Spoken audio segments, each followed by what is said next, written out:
यह वही दौर था जब पहाड़ियों के भीतर बदलाव की हलचल शुरू हो चुकी थी।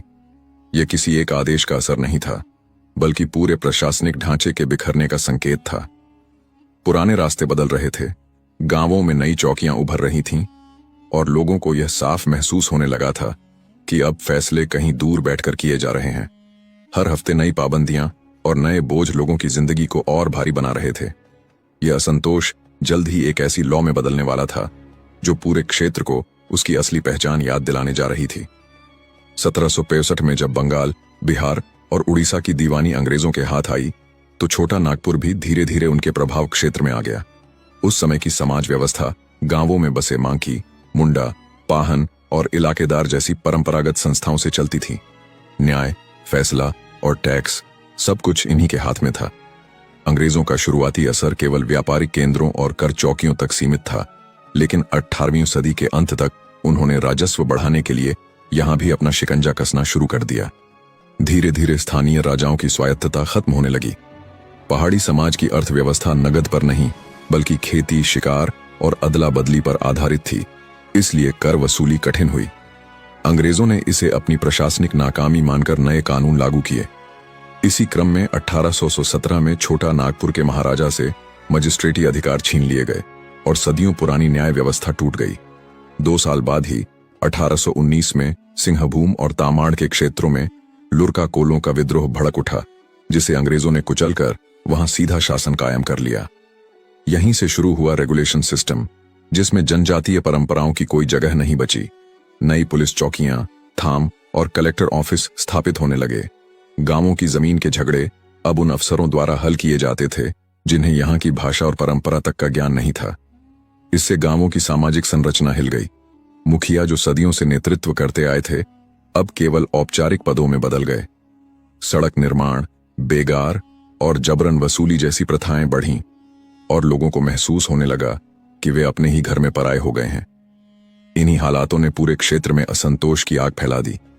इसी पृष्ठभूमि में उभरे गंगा नारायण सिंह, जो मानभूमि के प्रभावशाली भूमिज मुखिया परिवार से थे। उन्होंने देखा कि कैसे अंग्रेज अफसर, महाजन और ठेकेदार मिलकर क्षेत्र पर अपना प्रभुत्व बढ़ा रहे हैं।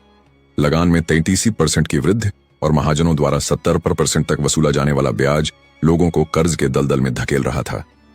सबसे क्रूर प्रथा थी सेवक पट्टा, जो लोगों को आजीवन बंधुआ मजदूर बना देती थी।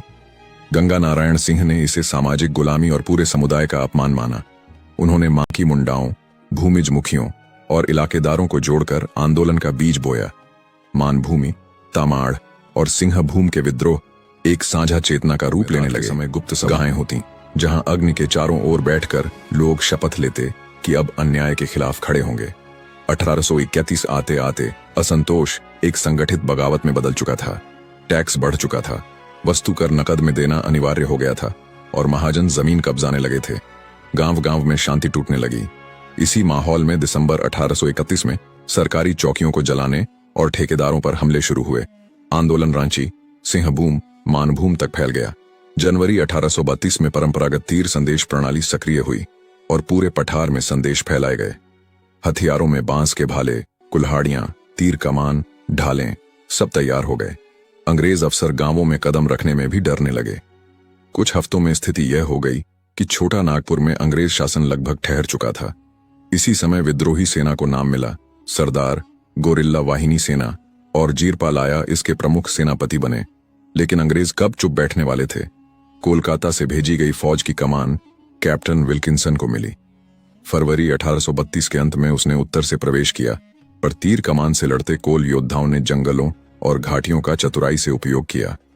नागरी की लड़ाई में अंग्रेजों को भारी नुकसान हुआ। अप्रैल 1832 में गंगा नारायण सिंह ने बराभूम के दीवान एवं अंग्रेज सहयोगी माधव सिंह को मार गिराया। इसके बाद बारा बाजार, कार्यालय, नमक निरीक्षण कक्ष और थाना पर विद्रोहियों ने कब्जा कर लिया। अंग्रेजों ने प्रतिशोध में मांकी मुंडाओं को सार्वजनिक रूप से फांसियां दी, पर आंदोलन और तेज हो गया। गंगा नारायण सिंह की लोकप्रियता बढ़ती गई। अंग्रेज अधिकारियों ने उन्हें व्यंग में गंगा नारायण राजा कहा, पर जनता के लिए यह सम्मान बन गया। कई जिलों में अंग्रेजी रिकॉर्ड जलाए गए, चौकियां नष्ट की गईं। आंदोलन बंगाल, बिहार और उड़ीसा के कई इलाकों में फैल गया। वापस लेने पड़े। अंग्रेजों जैसे जमीन बिक्री कानून, जंगल कानून, आबकारी टैक्स आदि। यह उनकी प्रशासनिक हार का संकेत था। दिसंबर 1832 तक अंग्रेज सैन्य टुकड़ियों ने 3 दिशाओं से मानभूम को घेर लिया। फरवरी 1833 में हिंद शहर की भीषण लड़ाई हुई। गंगा नारायण सिंह ने आखिरी सांस तक युद्ध किया और 6 फरवरी 1833 को वीरगति प्राप्त की। उनका गिरना विद्रोह का निर्णायक मोड़ था, पर सरदारों और योद्धाओं ने आत्मसमर्पण नहीं किया। वे जंगलों में बिखर कर भी प्रतिरोध करते रहे। अंततः अंग्रेज सरकार को छोटा नागपुर के प्रशासनिक ढांचे को बदलना पड़ा और इसे एक नए फ्रंटियर क्षेत्र की तरह शासित किया गया। यह परिवर्तन उस संघर्ष की सीधी प्रतिक्रिया था जिसने ब्रिटिश सत्ता की नींव हिला दी थी। लंबे समय तक इतिहासकारों ने कोल विद्रोह को मात्र जनजातीय अशांति कहा, पर आधुनिक शोध बताता है कि यह भारत का पहला संगठित आदिवासी आधारित स्वराज आंदोलन था, जहां गंगा नारायण सिंह, बिंदराय मांकी और सुरगा मांकी जैसे नेताओं ने विदेशी शासन की क्रूरता के सामने अदम्य साहस दिखाया।